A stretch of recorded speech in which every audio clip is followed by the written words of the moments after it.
Bom, dando continuidade aqui à leitura e discussão, eu vou ler um texto chamado Cidades, Culturas, Memórias e Identidade, uma proposta de educação patrimonial, que é a temática do meu projeto. O autor é Gisele Lutke S. Jarek. Ela parte da premissa que a educação ela deve partir da perspectiva de construção do conhecimento, refletindo sobre a realidade vivida do aluno. Ela fala de uma história de vida e contribuindo para que esse aluno ele entenda o seu papel de cidadão, fazendo um convite para que esse aluno repense o seu papel na história daquele local, daquele lugar, daquele território.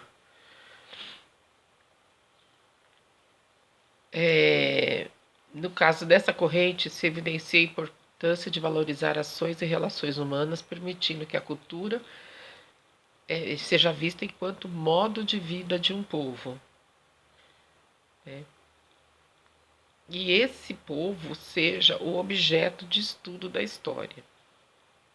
Quando a gente fala dessa nova história, né, é importante o que ela escreve aqui sobre o se ver enquanto ator da própria história, né? E apesar do surgimento de autores que abraçaram tal concepção da produção de livros didáticos, o ensino da história em sala de aula ainda permanece carregado de uma história tradicional, advinda da corrente filosófica positivista e da escola metódica alemã. E ao evidenciarem os grandes acontecimentos políticos e econômicos e os chamados grandes heróis, continua provocando desinteresse por parte dos alunos. Nesse tipo de ensino são geralmente apresentados uma série de fatos históricos para serem memorizados pelos alunos sem que saibam seu sentido e sem relação com a história vivida por eles. Então, é o grande espaço, né, entre a história tradicional, né, uma história muitas vezes eurocêntrica, em contraponto com a história da sua vida, a sua história no seu tempo e o que a história anterior, a história ancestral, ela pode influenciar nessa história atual, essa história do cotidiano daquele povo, daquele território, né? Essas memórias. Então, a professora aqui fala da importância que é valorizar a sua história, né? Seu lugar no mundo, seu lugar de fala e em contraponto à história dos heróis, né? Que em grande parte é bem desinteressante para aquele aluno e que às vezes essa história ela tá dentro do conteúdo, né, oficial e fica bem difícil às vezes do professor abordar outras histórias, né? Abordar outros costumes, outras culturas e outros povos. Eu vou dar continuidade um pouco à leitura e a gente vai conversando aqui. Essa forma de ensino, centrada na memorização mecânica de grandes episódios da vida nacional e da história europeia, pouco contribui para a formação do senso crítico por parte do aluno. Então, ela está dizendo exatamente que é necessário que exista um sentimento de pertença, esse aluno se veja como um ator da própria história, como parte da história ensinada, isso é de extrema importância. A história retratada nos livros permanece feita de. Ai, peraí, gente, deixa eu voltar aqui.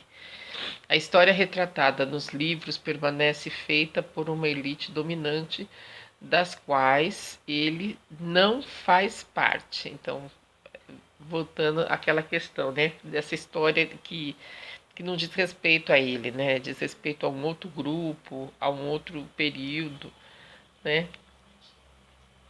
Essa conjuntura, aliada ao contexto das mudanças globais, massifica e alige o jovem de sua cultura e de suas raízes. Somos marcados por um mundo em constante transformação e essa realidade faz com que as pessoas percam seus referenciais históricos e o sentimento de pertença e identidade local, regional e nacional, corroborando assim nessa assertiva de Hobsbawm. Antes de eu ler sobre a assertiva de Hobsbawm, eu queria falar um pouquinho sobre isso, né? A globalização, né? A massificação da cultura, essa aproximação, né? Às vezes de forma bastante agressiva, com o que vem de fora, com outras culturas. Então, às vezes, a, a, todos nós, a gente se perde um pouco, né? Nessa questão dessa aproximação, dessa identidade com a sua localidade, essa sua identidade com os seus ancestrais, com a sua família, com sua cultura, com o seu modo de vida. E, por outro lado, é, a tão desinteressante, às vezes, história dos grandes heróis.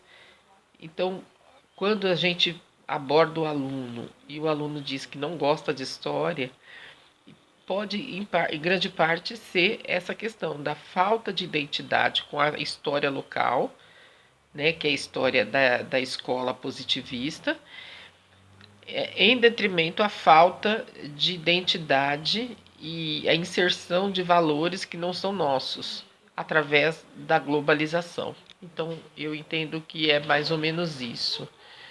Um, Hobsbawm é, Hobsbawm. Gente, eu vou dar continuidade daqui a pouco, tá? Só um instantinho.